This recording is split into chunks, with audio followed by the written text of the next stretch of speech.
वालेकुम स्टूडेंट, क्या हाल चाल है मेरी जान? कैसे हैं आप सब? उम्मीद करता हूँ भाई बहुत बहुत बहुत बहुत ही अच्छे होंगे। अल्लाह ताला आप सबको अपने हिफ्ज़ो अमान में रखे, खुश रखे, आबाद रखे, हर तरह की मसला तकलीफ़ परेशानी से भी बेटा दूर रखे। तो जल्दी से मेरा बेटा लाइव हो जाए करेंगे। आपको लोगों को बड़े अच्छे से पता है कि 4 बजे आप लोगों की क्लास का टाइम है। जी मेरे बेटे, हमारे पास चैप्टर नंबर 3 डायनामिक्स, जिसका आज लास्ट डे है, इसको आज हम लोगों ने कंप्लीट करना है। एक्सरसाइज के एमसीक्यूज की बात भी कर लेंगे। जी मेरा बेटा, जल्दी से लाइव हो जाएंगे। जो भी बच्चे हमारे पास न्यू हैं, सबसे पहले welcome to all of you. जल्दी से मेरा बेटा लाइव हो जाए करें ताकि हम टाइमली अपनी क्लास का आगाज़ कर लिया करें। तो आपको लोगों को बड़े अच्छे से पता है चैप्टर नंबर 3 का आज लास्ट डे है। सेंट्रीफ्यूगल फोर्स से ऑनवर्ड हम लोगों ने आज बात करनी है बैंकिंग ऑफ द रोड की। Sir why does the camera show battery low? तो मेरा पुत्र बैटरी लो होगी तो शो कर रहा है, चेंज हो जाएगा। अब इसमें वाई वाली कंडीशन क्या है यार? सिर्फ इतना बताया करो कि सर बैटरी लो है, बैटरी चेंज कर दें। आपका इसमें कुछ नहीं होगा इंशाल्लाह। नहीं मेरा बेटा गुम नहीं हुआ, अभी तक मौजूद है। मैं सिर्फ आप लोगों का वेट कर रहा हूँ। जल्दी से लाइव हो जाओ। जब पहले क्लास पढ़ाऊंगा और उसके बाद फिर इंशाल्लाह उसकी बात करेंगे कि क्या करना है जी आपने फिज़िक्स टैलेंट के साथ। फिज़िक्स का टैलेंट कहाँ गुम गया है, कहाँ से उसको ऊपर लेके आना है। Chapter number 3 dynamics, last topics की तरफ चलते हैं। पेज नंबर मेरा बेटा आप लोगों के पास बनता है 79। Page number 79, banking of the roads, washing machine, dryer और क्रीम सेपरेटर का हमारा टॉपिक है। मेरा बेटा इसमें क्या याद करना है, क्या याद नहीं करना, इस चीज़ को आप लोगों ने ध्यान से सुनना है। किसी भी ऑब्जेक्ट को, किसी भी चीज़ को सर्कुलर पाथ में रहने के लिए मैं सबसे पहले मेरा बेटा डिफाइन करना चाहूँगा बैंकिंग ऑफ द रोड को। मेरा बेटा जल्दी से लाइव हुआ करें। स्टिल अभी बहुत से लोग ऑफलाइन हैं। जल्दी से मेरा बेटा, आप लोगों को पता है कि 4 बजे आप लोगों की क्लास का टाइम स्टार्ट हो जाता है, तो उसमें मेरा बेटा आप लोग जल्दी से लाइव हो जाया करें। Banking of the road, banking of the road का मतलब हरगिज नहीं है कि रोड के ऊपर आपने बैंक बना देने हैं। बैंकिंग ऑफ द रोड एक टेक्निक का नाम है। वो कौन सी टेक्निक है मैं ये बात करता हूं। जब भी गाड़ी टर्न लेती है सर्कुलर पाथ के ऊपर, कोई भी कार ट्रैक्टर ले रहा होता है, तो सर्कुलर पाथ में रहने के लिए, सर्कुलर पाथ में रहने के लिए ऑब्जेक्ट को, सर्कुलर पाथ में रहने के लिए ऑब्जेक्ट को जरूरत होती है सेंट्रीपिटल फोर्स की। ऑब्जेक्ट को जरूरत होती है सेंट्रीपिटल फोर्स की। The force which keeps a body to move in a circle is called centripetal force. So ये सेंट्रीपिटल फोर्स फ्रिक्शन प्रोवाइड करती है जो टायर और रोड के दरमियान मौजूद है, जिसकी वजह से गाड़ी सर्कुलर पाथ में बड़ी इजीली मूव कर पाती है। मैं दोबारा से मेरा बेटा ये चीज रिपीट करूंगा कि जैसे ही गाड़ी टर्न लेती है तो वो कर्व पाथ पे होती है। कर्व पाथ में या सर्कुलर ट्रैक में रहने के लिए जिस चीज की जरूरत होती है मेरा बेटा, वो सेंट्रीपिटल फोर्स है। ये लोग हम पढ़ चुके हैं। अब ये सेंट्रीपिटल फोर्स गाड़ी के टायर और रोड के दरमियान किसकी मदद से प्रोवाइड की जा रही है मेरा बेटा? वो फ्रिक्शन जो मौजूद होती है हमारे टायर और रोड के दरमियान, वहां से ये चीज प्रोवाइड की जा रही है।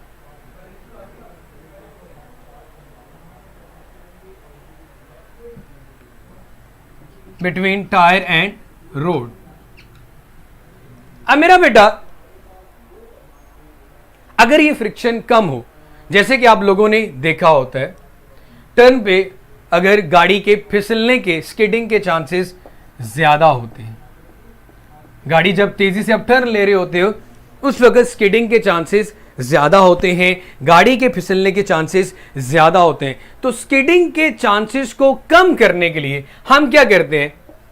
Outer edge of the road, outer edge of the road is raised.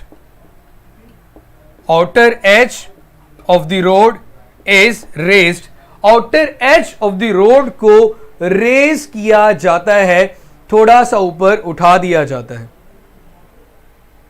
Outer edge of the road को थोड़ा सा ऊपर उठा दिया जाता है, रेज कर दिया जाता है, ऊंचा कर दिया जाता है। Outer edge of the road को, बाहर वाला जो एज होता है उसको थोड़ा सा ऊपर, उसे ऊपर करने से फायदा ये होता है कि टायर और रोड के दरमियान फ्रिक्शन की फोर्स बढ़ जाती है। जी साहिर बेटा, आपने शायद प्रीवियसली 2 लेक्चर्स नहीं लिए मेरी बहन, उसमें हम लोगों ने सेंट्रीपिटल फोर्स और सेंट्रीफ्यूगल फोर्स पढ़ा था। आज मेरे बेटे हम उसकी एप्लीकेशन, उसका इस्तेमाल बढ़ रहे हैं। पेज नंबर मेरे भाई 79 है। ओ भाई चाचा जी, ये लिखा हुआ topic number banking of the road.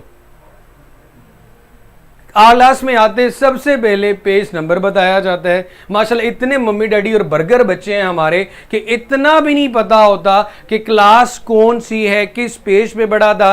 बस शहजादे, कोई नहीं मेरा बेटा, ये 22 जून तक सिर्फ वही लोग क्लास में रहेंगे जो पेड क्लासेस में आएंगे। एज मतलब किनारा, बाहर वाला, आउटर बाहर वाला किनारा, एंड पे रोड के जो एंड रोड का बिल्कुल एंड वाला ही सिरा होता है उसको थोड़ा सा ऊपर कर दिया जाता है, जिसकी वजह से फ्रिक्शन बढ़ जाती है टायर और रोड के दरमियान। फ्रिक्शन के बढ़ने से वो दोनों आपस में ज्यादा तेजी से मिल जाते हैं, जिसकी वजह से हम ये कहते हैं कि वहां पे हमने बढ़ा दी सेंट्रीपिटल फोर्स। स्किडिंग, गाड़ी को फिसलने से बचाने के लिए वो तरीकाकार, वो तकनीक जिसमें आप outer edge of the road को थोड़ा सा ऊंचा कर देते हो, इसे हम नाम देते हैं मेरा बेटा बैंकिंग ऑफ द रोड का। आप लोगों ने याद कहां से करना होगा? बैंकिंग ऑफ द रोड में आप मेरा बेटा आएंगे 6-7 लाइन में लिखा होगा banking of a road means that outer edge of the road is raise से लेकर एंड तक। 7th लाइन में आए तो banking of the road mean से लेकर एंड तक आप लोगों ने ये करना होगा।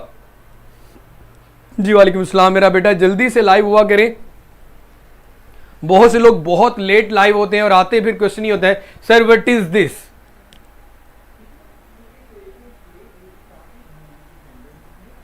ये मनाहिल को करें जरा यार ब्लॉक, क्योंकि वो दूसरों के कह रही कि हम बातें कर रहे हैं, आपको क्या मसला है, जरा इसको ब्लॉक कर दें अभी। गुड हो गया। इसके अलावा किसी और को बात करनी है तो मेरा बेटा बता दें। नूरुल ऐन पुत्र,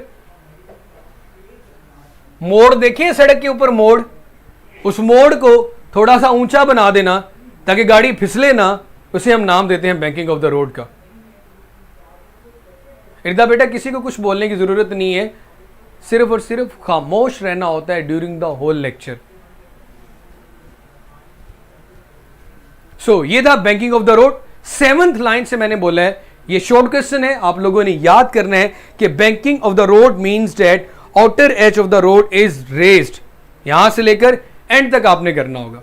जी मेरा बेटा, तो ये था हमारा बैंकिंग ऑफ द रोड। आगे देखें, वॉशिंग मशीन, ड्रायर, कपड़े सुखाने वाली मशीन, इसके अंदर सेंट्रीपिटल फोर्स और सेंट्रीफ्यूगल फोर्स कैसे काम कर रही है उसकी बात करते हैं।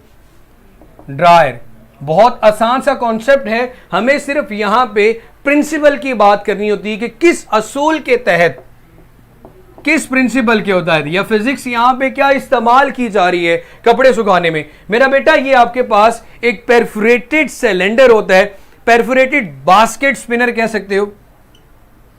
परफोरेटेड बास्केट स्पिनर का मतलब इसके अंदर होल्स बने होते हैं और ये स्पिनर होता है, मतलब ये तेजी से घूमता है। बास्केट स्पिनर एक बास्केट स्पिनर होता है जो कि तेजी से रोटेट करता है। अब आप लोगों को बड़े अच्छे से पता है कि किसी भी चीज को सर्कुलर पाथ में रहने के लिए सेंट्रीपिटल फोर्स चाहिए होती है। अब होता क्या यहां पे मेरा पुत्र कि आप लोगों ने जब कपड़े इसके अंदर रखने होते हैं तो यहां पे होल्स बने हैं। कपड़ों को जब आप बार बार स्पिन करोगे तो इन होल्स के थ्रू पानी बाहर की तरफ जाएगा, मतलब उन पे कौन सी फोर्स लगेगी? जब स्ट्रेट लाइन में ऑब्जेक्ट जाता है तो उसमें कौन सी फोर्स लग रही होती है बेटा? Centrifugal force. तो सेंट्रीफ्यूगल फोर्स कपड़ों में से तमाम पानी को बाहर स्ट्रेट लाइन में फेंक देगी। जब कपड़ों में से पानी निकल जाता है तो हम कहते हैं कि कपड़े आपके ड्राई हो चुके हैं।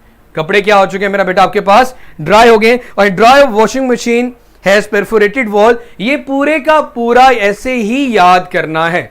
मैं दोबारा से इस कॉन्सेप्ट को रिपीट कर देता हूं कि एक बास्केट स्पिनर होता है जिसके अंदर होल्स बने होते हैं, सुराख बने होते हैं।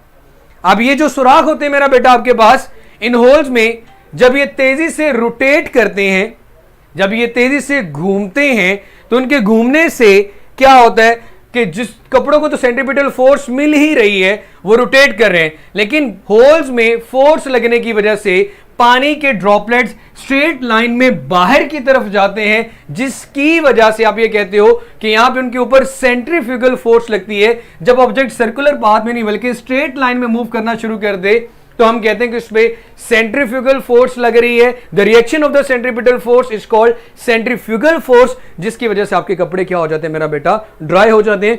और मैंने आपको बताया कि पेज नंबर 79 पे वॉशिंग मशीन ड्रायर में जो कुछ भी लिखा है वो सारे का सारा मेरा बेटा आप लोगों ने याद करना है। क्रीम सेपरेटर, मक्खन अलहदा करना। मदानी जो लोग गांव में रहते हैं बड़े अच्छे से उन लोगों को पता होगा कैसे क्रीम को अलहदा किया जाता है दूध से। तो भैया आपके पास जितने भी मॉडर्न प्लांट्स हैं वो फैट कंटेंट को, क्रीम को दूध से अलग करने के लिए, आपको पता बड़े कॉन्शियस लोग होते हैं, डाइट करते हैं, जरा स्मार्ट रहना चाहते हैं, तो वो नहीं चाहते कि फैटी चीजें वो खाएं, वो दूध भी पिए बट विदाउट फैट पिए। तो उस फैट को क्रीम कहते हैं और इस क्रीम को मिल्क से, दूध से सेपरेट करने के लिए हम यूज करते हैं क्रीम सेपरेटर। अब इसमें क्या काम होता है मेरा बेटा, इसमें भी एक बाउल होता है। बाउल मतलब जिस तरह एक प्याला होता है जो कि हाई स्पीड के साथ स्पिन करता है। स्पिन करने का मतलब घूमता है। जब वो घूमता है तो heavier content of the milk, जो कि आपके पास मेरा बेटा दूध है, वो डाउनवर्ड डायरेक्शन में आ जाता है और मक्खन हल्का सा ऊपर क्रीम की फॉर्म में आ जाता है। इसके मूवमेंट की वजह से उसको कम फोर्स मिल रही होती है, तो ये स्पिन की वजह से ये जो मक्खन अलहदा होता है इसको हम बड़ी इजीली सेपरेट कर लेते हैं और पीछे सिर्फ और सिर्फ वो दूध रह जाता है जिसमें ये कंटेंट मौजूद नहीं होता।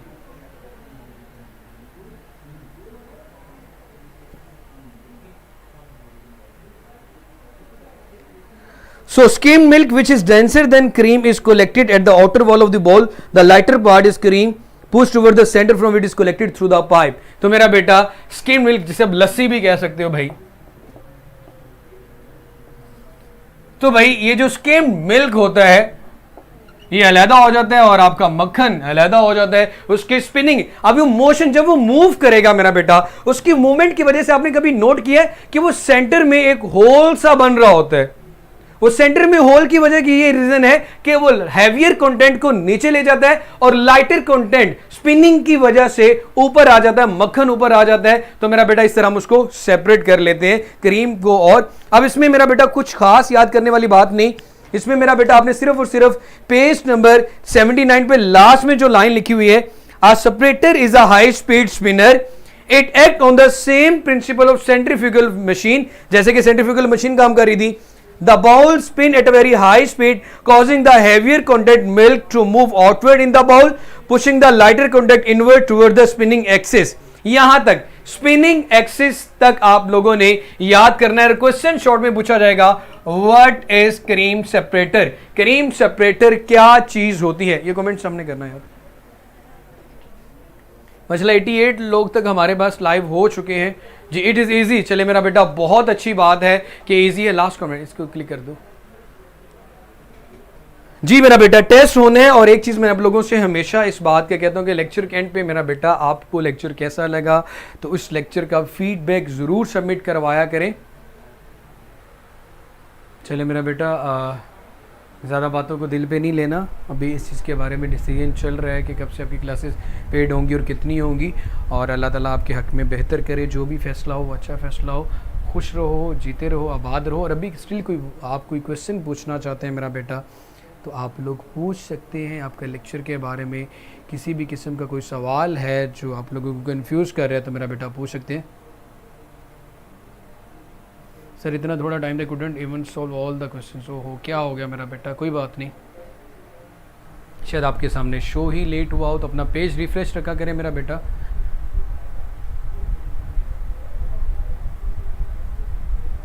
जी मानूर बेटा, अभी तक तो जहाँ तक मुझे पता वो इतना ही है। और हाँ, अगेन वही चीज़ के अपना 10 न्यूटन मेरा बेटा। ये जिसने भी एमसीक्यूज़ पूछा, एमसीक्यूज़ मेरा बेटा मैंने अभी नहीं करवाए, एमसीक्यूज़ मैं कल करवाऊँगा और साथ इसके न्यूमेरिकल भी करवाऊँगा।